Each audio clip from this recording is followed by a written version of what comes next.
BTech ക്വാളിഫിക്കേഷനുള്ള ഒരാൾക്കും lecture ആവാൻ പറ്റും എന്നുള്ളത് നമ്മൾ ലെക്ചർ ഇൻ പോളിടെക്നിക് എന്ന് പറയുന്ന വീഡിയോയിൽ നമ്മൾ ചെയ്തിട്ടുണ്ടായിരുന്നു. എന്നാൽ ഇപ്പോഴും ഒരുപാട് ഉദ്യോഗാർത്ഥികൾക്ക് ഒരു സംശയമാണ്, ടീച്ചിങ് പോസ്റ്റിലേക്ക് എത്തണമെങ്കിൽ എംടെക് ക്വാളിഫിക്കേഷൻ വേണ്ടേ? അതായത് നമ്മൾ പഠിപ്പിച്ചിട്ടുള്ള ടീച്ചേഴ്സിൻ്റെ ഒക്കെ ക്വാളിഫിക്കേഷൻ ബിടെക് അല്ല, എംടെക്കും PhD ഒക്കെ ആണ് എന്ന ഒരു ധാരണയായിരിക്കും ഒരുപാട് ഉദ്യോഗാർത്ഥികൾക്ക് ഉണ്ടാവുക. കൃത്യമായിട്ട് മനസ്സിലാക്കുക, ടീച്ചിങ് പോസ്റ്റിലേക്ക് നമ്മൾ നോക്കുകയാണെന്നുണ്ടെങ്കിൽ ഗവൺമെൻറ് എഞ്ചിനീയറിംഗ് കോളേജസ് അഥവാ എഞ്ചിനീയറിംഗ് കോളേജസിൽ നമ്മൾ പോസ്റ്റുകൾ നോക്കുന്ന സമയത്ത് അസിസ്റ്റൻറ്റ് പ്രൊഫസർ തസ്തികയായിരിക്കും വരുന്നുണ്ടാവുക. അതേപോലെ തന്നെ നമ്മൾ പോളിടെക്നിക്കിൽ നോക്കുന്ന സമയത്ത് ലെക്ചർ ഇൻ പോളിടെക്നിക്കും ആയിരിക്കും വരുന്നുണ്ടാവുക. ഈ രണ്ട് പോസ്റ്റുകളും ടീച്ചിങ് പോസ്റ്റ് ആയതുകൊണ്ടും അതേപോലെ തന്നെ ഇതിൽ ഒരുപാട് ഇൻട്രസ്റ്റിംഗ് ആയിട്ടുള്ള കമ്പാരിസൺ ഫാക്ടേഴ്സ് ഉള്ളതുകൊണ്ടും നമ്മൾ എന്ത് ചെയ്യുകയാണ്, ഈ രണ്ട് പോസ്റ്റുകളും കമ്പയർ ചെയ്യാൻ പോവുകയാണ്. തീർച്ചയായിട്ടും ഈ ഒരു വീഡിയോ എന്ന് പറയുന്നത് ബിടെക് ക്വാളിഫിക്കേഷനും എംടെക് ക്വാളിഫിക്കേഷനുള്ള എല്ലാ ഉദ്യോഗാർത്ഥികളും പൂർണ്ണമായിട്ടും കാണുക. എന്നിട്ട് നിങ്ങൾക്ക് ഏറ്റവും മികച്ച രീതിയിലുള്ള ഒരു പ്രിപ്പറേഷനുമായിട്ട് മുന്നോട്ട് പോവുകയാണെങ്കിൽ ടീച്ചിങ് ഫീൽഡിൽ ഒരു ഗവൺമെൻറ് ജോലി നിങ്ങൾക്ക് സ്വന്തമാക്കാം. അപ്പോൾ നമ്മൾ നോക്കാൻ പോകുന്നത് ഈ രണ്ട് പോസ്റ്റുകളുടെ ഒരു കമ്പാരിസൺ നമ്മൾ വരികയാണെന്നുണ്ടെങ്കിൽ ഒന്നാമതായിട്ട് അസിസ്റ്റന്റ് പ്രൊഫസർ, അതായത് എഞ്ചിനീയറിംഗ് കോളേജസിലേക്ക് വരുന്ന സമയത്ത് അസിസ്റ്റന്റ് പ്രൊഫസർ ആയിരിക്കും വരുന്നുണ്ടാവുക. ഓക്കെ, എഞ്ചിനീയറിംഗ് കോളേജസിൽ എഞ്ചിനീയറിംഗ് കോളേജസ് എന്ന് പറയുന്ന സമയത്ത് ഇവിടെ ഓഡിയൻസ് എന്ന് പറയുന്നത് ബിടെക്കുകാരെയും എംടെക്കുകാരെയും പഠിപ്പിക്കുന്നത്. അപ്പോൾ എംടെക് ക്വാളിഫിക്കേഷനുള്ള ആൾക്കാരും പഠിക്കുന്നുണ്ട്, അതായത് കോളേജുകളിൽ PG ചെയ്യുന്ന ഉദ്യോഗാർത്ഥികൾ അവർക്കും ക്ലാസ് എടുക്കുന്നുണ്ടാവുക. ആരാണ്? അസിസ്റ്റന്റ് പ്രൊഫസേഴ്സ് ആണ്. സോ അസിസ്റ്റന്റ് പ്രൊഫസേഴ്സിന്റെ ക്വാളിഫിക്കേഷൻ ആണ് എംടെക് ക്വാളിഫിക്കേഷൻ ആയിരിക്കണം നിർബന്ധമായിട്ട് വരുന്നത്. ഓക്കെ, ഇവിടെ ഓഡിയൻസ് എന്ന് പറയുന്നത് ബിടെക്കും എംടെക്കും ആയിരിക്കും. ക്വാളിഫിക്കേഷൻ എന്തായിരിക്കും? എംടെക് ക്വാളിഫിക്കേഷൻ ആയിരിക്കും വരുന്നുണ്ടാവുക. എന്നാൽ പോളിടെക്നിക്കിൽ നമ്മൾ നോക്കുകയാണെങ്കിൽ ഡിപ്ലോമ സ്റ്റുഡൻസിനെയാണ് അവർ എന്ത് ചെയ്യേണ്ടത്, ട്രീറ്റ് ചെയ്യേണ്ടത്.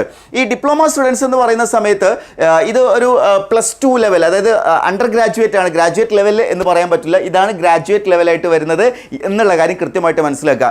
ഇവർ രണ്ടുപേരുടെയും പോസ്റ്റ് എന്ന് പറയുന്നത് ഒരേപോലെയാണോ, ഒരേപോലെയുള്ള വർക്കാണോ രണ്ടുപേർക്കും വരുന്നത്? ഒരിക്കലുമല്ല. ഇവിടെ നമ്മൾ നോക്കുകയാണെന്നുണ്ടെങ്കിൽ നമ്മളൊരു തിയറി വേഴ്സസ് റിസർച്ച് വേഴ്സസ് ആയിട്ടുള്ള ഒരു comparison, theory research practical comparison നമ്മൾ നോക്കുകയാണെന്നുണ്ടെങ്കിൽ കുറച്ചുകൂടി തിയറി മോർ ഫോക്കസ്ഡ് ആയിട്ട് വരുന്നുണ്ടാവുക. എവിടെയാണ് ഈ പറഞ്ഞിരിക്കുന്ന ഈ ലെക്ചർ ഇൻ പോളിടെക്നിക് പോസ്റ്റിലാണെങ്കിലും ശരി, അതേപോലെ തന്നെ അസിസ്റ്റന്റ് പ്രൊഫസറിലും അത്യാവശ്യം നല്ല രീതിയിൽ തിയറി എന്ത് ചെയ്യാനുണ്ട്, തിയറി നോളജ് ആവശ്യമാണ്. അതേപോലെ തന്നെ പ്രാക്ടിക്കൽ ആയിട്ടുള്ള കാര്യം, കുറച്ചുകൂടി പ്രാക്ടിക്കൽ എക്സ്പോഷർ വരുന്നുണ്ടാവുക ഈ പറഞ്ഞിരിക്കുന്ന പോളിടെക്നിക് ലെക്ചർ പോസ്റ്റിലുള്ള ആളുകൾക്കായിരിക്കും. കാരണം അവിടെ കുറച്ചുകൂടി പ്രാക്ടിക്കൽ ആയിട്ടുള്ള കാര്യങ്ങളാണ്. എന്നാൽ ഇവിടെ കുറച്ചുകൂടി വരുന്നത് റിസർച്ച് ഓറിയന്റഡ് ആയിട്ടുള്ള കാര്യങ്ങളാണ്. ഇത് റിസർച്ചിൻ്റെ കാര്യത്തിലേക്ക് നമ്മൾ നോക്കുകയാണെന്നുണ്ടെങ്കിൽ റിസർച്ചിൻ്റെ കേസിൽ നമ്മൾ ഈ പറഞ്ഞിരിക്കുന്ന അസിസ്റ്റന്റ് പ്രൊഫസേഴ്സ് എന്ന് പറയുമ്പോൾ തീർച്ചയായിട്ടും റിസർച്ച് ഓറിയന്റഡ് ആയിട്ടായിരിക്കും അവരുടെ ഓരോ വർക്കും ആക്ടിവിറ്റീസ് ഉണ്ടാവുക. എന്നാൽ ഇവിടെ നമ്മൾ നോക്കുകയാണെങ്കിൽ റിസർച്ച് ഓപ്പർച്യൂണിറ്റീസും അതേപോലെ തന്നെ റിസർച്ച് പോസിബിലിറ്റീസും വളരെ കുറവാണ് എന്നുള്ളത് കാണാൻ സാധിക്കും. അപ്പോൾ ഇവിടെ കൂടുതൽ ഫോക്കസ്ഡ് ആയിട്ടുള്ളത് പ്രാക്ടിക്കൽ ആൻഡ് വർക്ക്ഷോപ്പ് ആണെങ്കിൽ ഇവിടെ കൂടുതൽ ഫോക്കസ്ഡ് ആയിട്ടുള്ളത് തിയറി പ്ലസ് റിസർച്ച് എന്നുള്ള രീതിയിലാണ്. ഇപ്പോൾ ഒരു കോളേജിൽ നമുക്കറിയാം ഒരുപാട് ഫണ്ടഡ് ആയിട്ടുള്ള പ്രൊജക്റ്റുകൾ നടക്കുന്നുണ്ടാവും, റിസർച്ചുകൾ നടക്കുന്നുണ്ടാവും. കേവലം നമ്മൾ കോളേജിൽ പോകുന്ന സമയത്ത് കേവലം ടീച്ചിങ് പോസ്റ്റ് മാത്രമല്ല, അല്ലെങ്കിൽ ഒരു ലാബിൽ നിൽക്കുന്ന പോസ്റ്റ് മാത്രമല്ല, അവിടെ കോളേജിൽ നമുക്ക് ഒരുപാട് എക്സ്പോഷർ ലഭിക്കുന്നുണ്ട്. ഒരുപാട് സെൻട്രൽ ഗവൺമെൻറ് ഫണ്ടഡ് ആയിട്ടുള്ള, സ്റ്റേറ്റ് ഗവൺമെൻറ് ഫണ്ടഡ് ആയിട്ടുള്ള റിസർച്ച് പ്രൊജക്റ്റുകൾ വരുന്നുണ്ടാവും.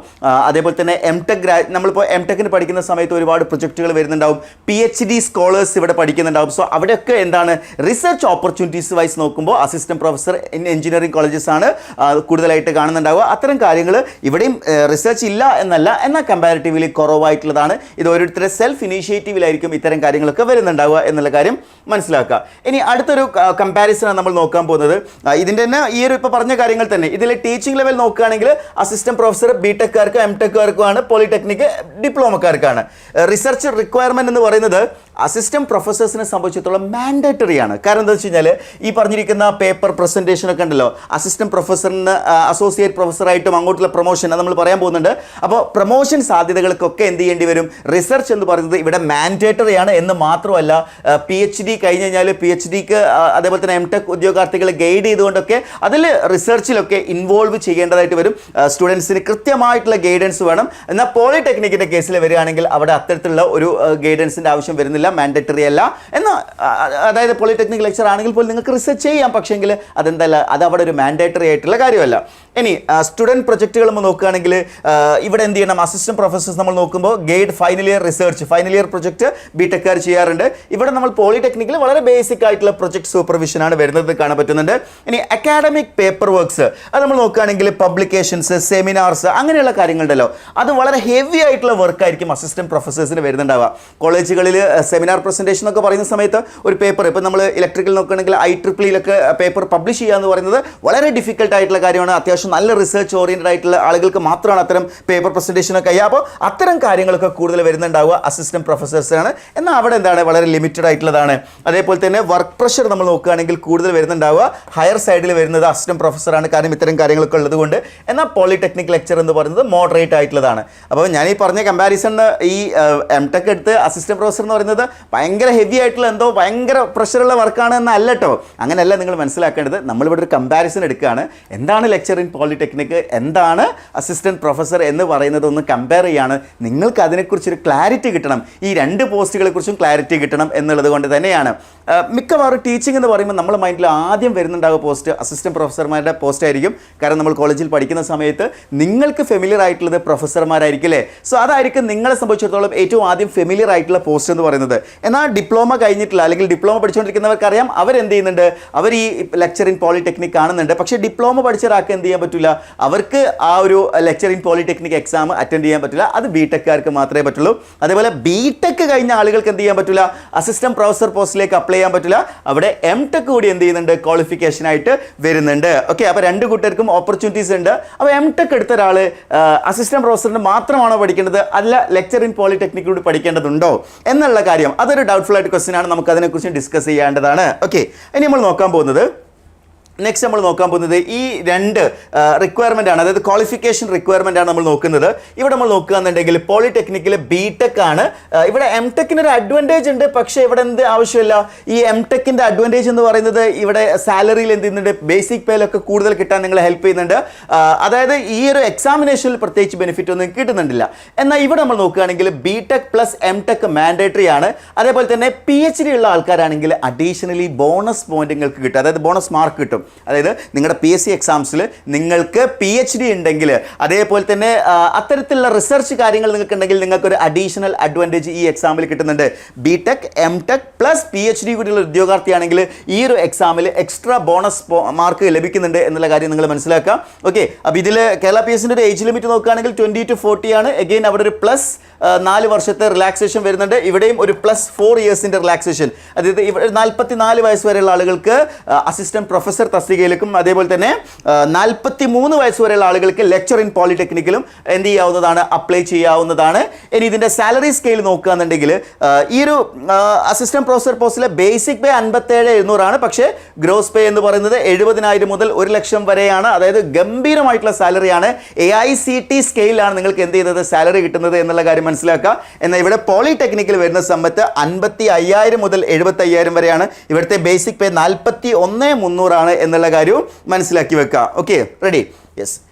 നെക്സ്റ്റ് നമ്മൾ നോക്കാൻ പോകുന്നത് ഇവരുടെ പ്രൊമോഷൻ സാധ്യതയാണ്. ഇവിടെയാണ് ഏറ്റവും പ്രധാനപ്പെട്ട വ്യത്യാസം കിടക്കുന്നത്. അതായത് ഒരു ലെക്ചർ ഇൻ പോളിടെക്നിക് ആണ് എന്നുണ്ടെങ്കിൽ ലെക്ചർ പോസ്റ്റ്, സീനിയർ ലെക്ചർ, അതേപോലെ ഹെഡ് ഓഫ് ഡിപ്പാർട്ട്മെൻറ്റ്, പ്രിൻസിപ്പാൾ, ഇത് ആക്ച്വലി ഇത് സിമിലർ ആയിട്ടുള്ള പോസ്റ്റുകളാണ്. അതായത് ഒരു എഞ്ചിനീയറിംഗ് കോളേജിലെ അസിസ്റ്റന്റ് പ്രൊഫസറിൻ്റെ പ്രൊമോഷനുമായിട്ട് കമ്പയർ ചെയ്യുന്ന സമയത്ത് അത്ര വലിയ പ്രൊമോഷനാണ് എന്ന് നമുക്കിവിടെ പറയാൻ പറ്റില്ല. എന്നാൽ ഇവിടെ കൃത്യമായിട്ടുള്ള പ്രൊമോഷൻസാണ് വരുന്നത്. ആദ്യം അസിസ്റ്റന്റ് പ്രൊഫസറാണ്, ഈ ഒരു തസ്തികയിലേക്കായിരിക്കും നിങ്ങൾ എത്തുന്നുണ്ടാവുക. അതിനുശേഷം ഘട്ടം ഘട്ടമായിട്ട് അവിടെ നിങ്ങൾ നോക്കണം, അവിടെ കേവലം എക്സ്പീരിയൻസ് മാത്രം പോരാ, experience plus research plus publications plus PhD ഇതെല്ലാം വരുന്ന സമയത്താണ് അസിസ്റ്റന്റ് പ്രൊഫസർ അസോസിയേറ്റ് പ്രൊഫസറായിട്ട് മാറുന്നത്. അതായത് ഇതിനൊക്കെ വളരെ സ്ട്രിക്റ്റ് ആയിട്ടുള്ള മാൻഡേറ്ററി ആയിട്ടുള്ള റൂൾസുകളാണ് ഇപ്പോൾ ഉള്ളത്. അതിനുശേഷം പ്രൊഫസർ തസ്തികയിലേക്ക് എത്തും. അതായത് ഒരിക്കലും ഒരാൾ പെട്ടെന്ന് പ്രൊഫസർ തസ്തികയിലേക്ക് എത്തില്ല. കൃത്യമായിട്ടുള്ള ഈ ഒരു സൈക്കിളിലൂടെ കടന്നു പോകുന്ന ഒരാൾക്കായിരിക്കും. അതേപോലെ തന്നെ പ്രിൻസിപ്പിൾ, അതേപോലെ ഇനിയും പ്രൊമോഷൻ സാധ്യത വരുന്നുണ്ട് കേട്ടോ. പ്രിൻസിപ്പൽ പോസ്റ്റ് കഴിഞ്ഞിട്ട് ഡയറക്ടർ ഓഫ് ടെക്നിക്കൽ എഡ്യൂക്കേഷൻ എന്നൊക്കെ പറയുന്ന വളരെ ഗ്ലാമറസ് ആയിട്ടുള്ള പോസ്റ്റിലേക്കൊക്കെ എന്ത് ചെയ്യുന്നുണ്ട്, പ്രൊമോഷൻ സാധ്യത വരുന്ന ഒരു പോസ്റ്റാണ്. വളരെ കൃത്യമായിട്ട്, അതായത് വളരെ ഫാസ്റ്റ് ആയിട്ടുള്ള ഗ്രോത്ത് ആണ് ഇവിടെ ലഭിക്കാൻ പോകുന്നത്. അതേപോലെ തന്നെ ഫാസ്റ്റ് ഗ്രോത്ത് ആയിരിക്കും. അതേപോലെ തന്നെ അട്രാക്റ്റീവ് റിസർച്ച് ഉള്ള ആളുകൾക്ക് കുറച്ചുകൂടി ബെറ്റർ ആയിട്ടുള്ള പ്രൊമോഷൻ സാധ്യത ഉണ്ട്. എന്നാൽ ഇവിടെ സ്ലോ ആണ്, ബട്ട് സ്റ്റഡി ഗ്രോത്ത് ആയിരിക്കും എന്ത് ചെയ്യുന്നുണ്ടാവുക, ഈ ഒരു ലെക്ചർ ഇൻ പോളിടെക്നിക്കിൽ വരുന്നുണ്ടാവുക. സാലറിയിൽ വലിയ ഹ്യൂജ് ആയിട്ടുള്ള ഡിഫറൻസ് അല്ല വരിക. എന്നാൽ ഇവിടെ നമ്മൾ assistant professor, associate professor, professor, principal എന്നൊക്കെ പറയുമ്പോൾ സാലറിയിൽ അതുപോലുള്ള ഹ്യൂജ് ആയിട്ടുള്ള ചേഞ്ച് ആയിരിക്കും എന്ത് ചെയ്യാൻ പോകുന്നത്, വരാൻ പോകുന്നത് എന്നുള്ള കാര്യം നിങ്ങൾക്ക് ഇവിടെ മനസ്സിലാക്കേണ്ടതാണ്. ഓക്കെ, നെക്സ്റ്റ് നമ്മൾ നോക്കുകയാണെന്നുണ്ടെങ്കിൽ ഈ പറഞ്ഞിരിക്കുന്ന ഏത് പാത്താണ് ഇതിൽ ഏറ്റവും ബെറ്റർ ആയിട്ടുള്ളത് എന്നുള്ളത്. അതായത് ഈ ഒരു രണ്ട് പോസ്റ്റുകൾ നമ്മൾ കമ്പയർ ചെയ്യാന്നുണ്ടെങ്കിൽ, അതായത് ഈ പറഞ്ഞ അസിസ്റ്റന്റ് പ്രൊഫസർ ആണെങ്കിലും ശരി, പോളിടെക്നിക് ലെക്ചർ ആണെങ്കിലും ശരി. ഇപ്പോൾ പോളിടെക്നിക് ലെക്ചറിലാണെങ്കിലുണ്ടെങ്കിൽ നിങ്ങൾ എന്തുകൊണ്ട് പോളിടെക്നിക് ലെക്ചർ പോസ്റ്റിലേക്ക് പ്രിഫർ ചെയ്യുന്നത് ചോദിച്ചു കഴിഞ്ഞാൽ, നിങ്ങൾക്ക് ടീച്ചിങ്ങിലും അതേപോലെ തന്നെ പ്രാക്ടിക്കൽ ടീച്ചിങ്ങിലും അതേപോലെ ഹാൻഡ്സ് ഓൺ ഒക്കെ വേണമെന്നുണ്ടെങ്കിൽ തീർച്ചയായിട്ടും നിങ്ങൾക്ക് ഈ ഒരു പോസ്റ്റാണ് പ്രിഫർ ചെയ്യേണ്ടത്. ആൻഡ് നിങ്ങൾ എന്ത് ചെയ്യാണ്, വലിയ വർക്ക് പ്രഷർ ഒന്നും എടുക്കാൻ താല്പര്യമില്ലാത്ത ഒരാളാണെങ്കിൽ നിങ്ങൾക്ക് എന്ത് ചെയ്യാം ഈ ഒരു പോസ്റ്റിലേക്ക്. കാരണം ഞാൻ നേരത്തെ പറഞ്ഞ പോലെ തന്നെ വളരെ ഹെവി ആയിട്ടുള്ള അക്കാഡമിക് പ്രഷറാണ് ഇവിടെ വരുന്നത്, അസിസ്റ്റന്റ് പ്രൊഫസേഴ്സിൽ വരുന്നത്. അതേപോലെ ഒരു സെക്യൂർ ആയിട്ടുള്ള വളരെ ഫാസ്റ്റർ ആയിട്ടുള്ള ഡയറക്റ്റ് ബിടെക്കിന് ശേഷം കിട്ടുന്ന ഒരു പോസ്റ്റാണ് അല്ലേ. അതായത് ഒരു അസിസ്റ്റന്റ് പ്രൊഫസർ ആവണമെങ്കിൽ കേവലം ബിടെക് മതിയാവില്ല, എംടെക്കും പ്ലസ് PhD അല്ലെങ്കിൽ അത്തരം കാര്യങ്ങളൂടി വരുന്ന സമയത്താണ് ഈ ഒരു കോളേജ് പ്രൊഫസർ തസ്തികയിലേക്ക് എത്തുന്നത്. എംടെക് മതി. ഇപ്പോൾ നിലവിൽ നെറ്റ് PhD ഒന്നും ആവശ്യം വരുന്നില്ല, പക്ഷെ അതുണ്ടെങ്കിൽ എക്സ്ട്രാ ബെനിഫിറ്റ് ഉണ്ട് എന്നുള്ള കാര്യമാണ്. അതേപോലെ തന്നെ അങ്ങനെയുള്ള ആളുകളാണ് എന്ത് ചെയ്യേണ്ടത്, പോളിടെക്നിക് ലെക്ചർ, അതായത് എംടെക് ഒന്നും വേണ്ട, വളരെ പെട്ടെന്ന് തന്നെ സെറ്റിൽ ആവണം എന്ന് ആഗ്രഹിക്കുന്ന ബിടെക് കഴിഞ്ഞിട്ടുള്ള ഉദ്യോഗാർത്ഥികൾ ഈ ഒരു പോസ്റ്റ് പ്രിഫർ ചെയ്യുക. എന്നാൽ best salary, prestige and growth ഇതെല്ലാം നമ്മൾ നോക്കുകയെന്നുണ്ടെങ്കിൽ അസിസ്റ്റന്റ് പ്രൊഫസർ ഒരു തട്ട് മുകളിൽ തന്നെയാണ്. നമ്മുടെ നാട്ടിൽ നമ്മൾ നോക്കുകയാണെങ്കിൽ പ്രൊഫസർ എന്ന് പറഞ്ഞാൽ നമ്മൾ പേരിൻ്റെ കൂടെ നമ്മൾ ഡോക്ടർ, എഞ്ചിനീയർ എന്നൊക്കെ പറയുമ്പോൾ തന്നെ പ്രൊഫസർ എന്ന് പറയുന്ന ആ ഒരു ടാഗ് നമ്മുടെ പേരിൽ വരികയാണ്. നിങ്ങൾ ആലോചിച്ച് നോക്കി, പ്രൊഫസർ ഇന്ന ആളെ പേര് എന്ന് പറയുന്ന സമയത്ത് അതൊരു ഗൗരവമുള്ള പേരാണല്ലേ, അത്രയും പ്രസ്റ്റീജിയസ് ആയിട്ടുള്ള പേരാണ്. സോ ആ ഒരു രീതിയിൽ നിങ്ങൾക്ക് അതിനെ കാണാം. You can enjoy the theoretical and concept and research oriented ആയിട്ടുള്ള ഒരു പ്രൊഫഷനായിട്ട് നിങ്ങൾക്ക് എന്ത് ചെയ്യാം ഈ ഒരു പോസ്റ്റിനെ കാണാം. ഇവിടെ നിങ്ങൾ എന്താണ്, you have the capacity to complete an MTech or PhD. അതേപോലെ തന്നെ prioritise academic status and higher earning potential എവിടെ വരുന്നത്, ഈ പറഞ്ഞിരിക്കുന്ന അസിസ്റ്റന്റ് പ്രൊഫസർ പോസ്റ്റിലേക്കാണ് ഈ ഒരു കാര്യത്തിൽ വരുന്നത് എന്നുള്ളതാണ്. ഓക്കെ, അങ്ങനെ നമുക്ക് എല്ലാം കൊണ്ട് എന്ത് ചെയ്യാം, ഈ പോസ്റ്റുകൾ കമ്പയർ ചെയ്യാം. ഇനി ഇതിൻ്റെ ക്വാളിഫിക്കേഷൻ നമ്മൾ നോക്കുകയാണെന്നുണ്ടെങ്കിൽ ഞാൻ ഓൾറെഡി പറഞ്ഞു തന്നെയാണ്, ഈ പറഞ്ഞിരിക്കുന്ന ലെക്ചർ ഇൻ പോളിടെക്നിക് പോസ്റ്റിലേക്ക് ബിടെക് മാത്രം മതി. പക്ഷേ അവിടെ ഒരു ക്രൈറ്റീരിയ ഉണ്ട് കേട്ടോ, ഫസ്റ്റ് ക്ലാസ് വേണം കേട്ടോ. ഫസ്റ്റ് ക്ലാസ് ബിടെക് അവിടെ മാൻഡേറ്ററി ആണ്, അത് നിങ്ങളുടെ മൈൻഡിൽ ഉണ്ടാവണം. ഇവിടെ എംടെക് കംപ്ലീറ്റഡ് ആണ് വേണ്ടത്. ഓക്കെ, ദെൻ ഇവിടെ എംടെക് കഴിഞ്ഞ ഒരാളും ബിടെക് കഴിഞ്ഞ ഒരാളും എങ്ങനെയാണ് ഈ പോസ്റ്റിലേക്ക് പ്രിപ്പയർ ചെയ്യേണ്ടത് എന്നുള്ള കാര്യം മനസ്സിലാക്കി വെക്കുക. ഒരിക്കലും കേവലം ഒരു എക്സാമിന് വേണ്ടി മാത്രമായിട്ട് നമ്മുടെ പ്രിപ്പറേഷൻ ടൈമിനെ നിങ്ങൾ ലിമിറ്റ് ചെയ്യരുത്. അവിടെ ഒരു വലിയ ഡേഞ്ചർ ഫാക്ടർ ഉണ്ട്. അപ്പോൾ ഞാൻ ഈ കേവലം അസിസ്റ്റന്റ് പ്രൊഫസർ തന്നെ ആവണം എന്ന് വിചാരിച്ചുകൊണ്ട് ആ എക്സാമിന് മാത്രം വെയിറ്റ് ചെയ്തുകൊണ്ട് അല്ലെങ്കിൽ അത് മാത്രം പഠിച്ചുകൊണ്ട് മുന്നോട്ട് പോകുക എന്ന് പറയുന്നത് വളരെ റിസ്കി ആയിട്ടുള്ളൊരു കാര്യം തന്നെയാണ്. അത് ഞാൻ തുറന്നു പറയുകയാണ്. കേവലം ഒരു പോസ്റ്റിലേക്ക് വേണ്ടി മാത്രമായിട്ട് നിങ്ങളുടെ ഫുൾ എഫേർട്ടും കൊടുക്കുക എന്നുള്ളത് തീർച്ചയായിട്ടും ഇത് വളരെ റിസ്കി ആയിട്ടുള്ള ഒരു കാര്യം തന്നെയാണ്. എന്തുകൊണ്ടെന്ന് ഞാൻ പറഞ്ഞുതരാം. അതായത് എംടെക് കഴിഞ്ഞ ഒരാൾക്കാണ് അസിസ്റ്റന്റ് പ്രൊഫസർ തസ്തിക വരുന്നത്. എന്നാൽ അസിസ്റ്റന്റ് തസ്തിക എന്ന് പറയുന്ന സമയത്ത് ഹ്യൂജ് വേക്കൻസീസ് വരുന്ന ഒരു പോസ്റ്റ് ആയിരിക്കില്ല. ഒരു പക്ഷേ അവിടെ വേക്കൻസീസ് കുറവായിരിക്കും. അതിൽ തന്നെ റിസർവേഷൻ കാറ്റഗറിയിലൊക്കെ ഉള്ള ആളുകൾക്ക് സ്പ്ലിറ്റ് ചെയ്യുമ്പോൾ നിങ്ങൾ ഉദ്ദേശിച്ച പോലെ വലിയൊരു നമ്പർ ഓഫ് വേക്കൻസി ഒന്നും വരാൻ സാധ്യത കുറവായിരിക്കും. അപ്പോൾ നിങ്ങൾ കേവലം അത് മാത്രം ടാർഗറ്റ് ചെയ്യരുത്. പകരം നിങ്ങൾ എന്ത് ചെയ്യുക, ഗേറ്റ് എക്സാം, കാരണം ഗേറ്റ് ലെവലിലുള്ള ക്വസ്റ്റ്യൻസ് ആണ് കഴിഞ്ഞ പ്രാവശ്യം നടന്ന അസിസ്റ്റന്റ് പ്രൊഫസർ എക്സാമിലൊക്കെ നടന്നത്. അതേപോലെ ഗേറ്റ് എക്സാമും അതേപോലെ തന്നെ PSCയുടെ തന്നെ ലെക്ചർ എക്സാം നിങ്ങൾ ടാർഗറ്റ് ചെയ്യണം. അതായത് നിങ്ങൾ ടീച്ചിങ് പോസ്റ്റ് ടാർഗറ്റ് ചെയ്യുന്ന ഒരാളാണെങ്കിൽ എന്തുകൊണ്ട് ലെക്ചർ ഇൻ പോളിടെക്നിക് ആയിക്കൂടെ, ഉറപ്പായിട്ടും നിങ്ങൾ ആ ഒരു പോസ്റ്റും ടാർഗറ്റ് ചെയ്യണം. അതേപോലെ തന്നെ റിലേറ്റഡ് ആയിട്ടുള്ള PSC എക്സാംസും, അപ്പോൾ ഗേറ്റും PSC ലെക്ചർ എക്സാംസും അതേപോലെ മറ്റു PSC എക്സാംസുകൾ, എഞ്ചിനീയറിംഗ് ലെവലുള്ള അസിസ്റ്റന്റ് എഞ്ചിനീയർ അതേപോലെയുള്ള പോസ്റ്റുകൾ നിങ്ങൾക്ക് എന്ത് ചെയ്യാം, നിങ്ങൾക്ക് ഇവിടെ ടാർഗറ്റ് ചെയ്യാവുന്നതാണ്. അതേപോലെ തന്നെയാണ് ബിടെക്കാരെ സംബന്ധിച്ചിടത്തോളം കേവലം ഈ ഒരു പോസ്റ്റിലേക്ക് വേണ്ടി മാത്രമല്ല നിങ്ങൾ പ്രിപ്പറേഷൻ ലിമിറ്റ് ചെയ്യേണ്ടത്. നിങ്ങൾ ചെയ്യേണ്ടത് RRB junior engineer, SSC junior engineer, അതോടൊപ്പം തന്നെയാണ് നിങ്ങൾ ഈ എന്ത് ചെയ്യുന്നത്, ലെക്ചർ ഇൻ പോളിടെക്നിക് എക്സാമിന് വേണ്ടിയിട്ട് നിങ്ങൾ പ്രിപ്പയർ ചെയ്യുന്നത്.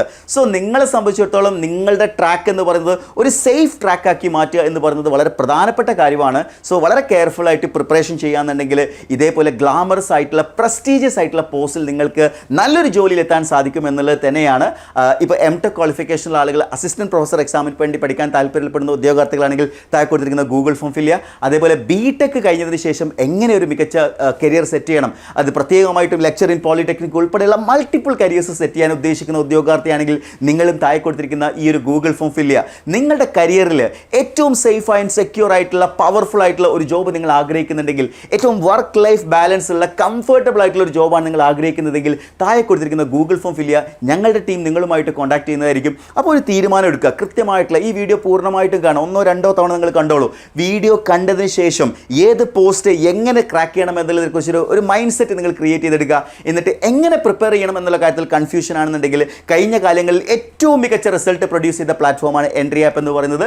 എൻട്രി ആപ്പിൻ്റെ കഴിഞ്ഞ പ്രാവശ്യത്തെ ഇലക്ട്രിക്കൽ അസിസ്റ്റന്റ് പ്രൊഫസർ റാങ്കിൽ നമ്മൾ നോക്കുകയാണെങ്കിൽ ആദ്യത്തെ 10 റാങ്കിൽ 5 റാങ്കും എൻട്രിയുടെ ഉദ്യോഗാർത്ഥികളാണ്. അതിൽ 1ാം റാങ്കും 2ാം റാങ്കും ഉൾപ്പെടെയുള്ള റാങ്കുകൾ വാങ്ങിക്കൂട്ടിയതും എൻട്രി ആപ്പ് തന്നെയാണ്. ലെക്ചർ ഇൻ പോളിടെക്നിക് എക്സാമിൽ 2nd റാങ്ക് ഉൾപ്പെടെ നമ്മൾ എൻട്രിയുടെ ഉദ്യോഗാർത്ഥികൾ നേടിയിട്ടുണ്ട്. അപ്പോൾ ഏറ്റവും മികച്ച റിസൾട്ടോട് കൂടിയിട്ടുള്ള ഏറ്റവും മികച്ച അധ്യാപകരുടെ ഏറ്റവും മികച്ച ക്ലാസ്സുകളായിരിക്കും നിങ്ങൾക്ക് തേടിയെത്തുന്നത്. അപ്പോൾ നമ്മുടെ ഈ ഒരു കോഴ്സസുകളിൽ ഏത് ബ്രാഞ്ചസിലുള്ള ആളുകൾക്കും നമ്മുടെ ഈ ഒരു കോഴ്സസിൽ ജോയിൻ ചെയ്യാവുന്നതാണ്. കൂടുതൽ വിവരങ്ങൾ അറിയാൻ താഴെ കൊടുത്തിരിക്കുന്ന ഗൂഗിൾ ഫോം ഫില്ല് ചെയ്യുക. Wish you all the best.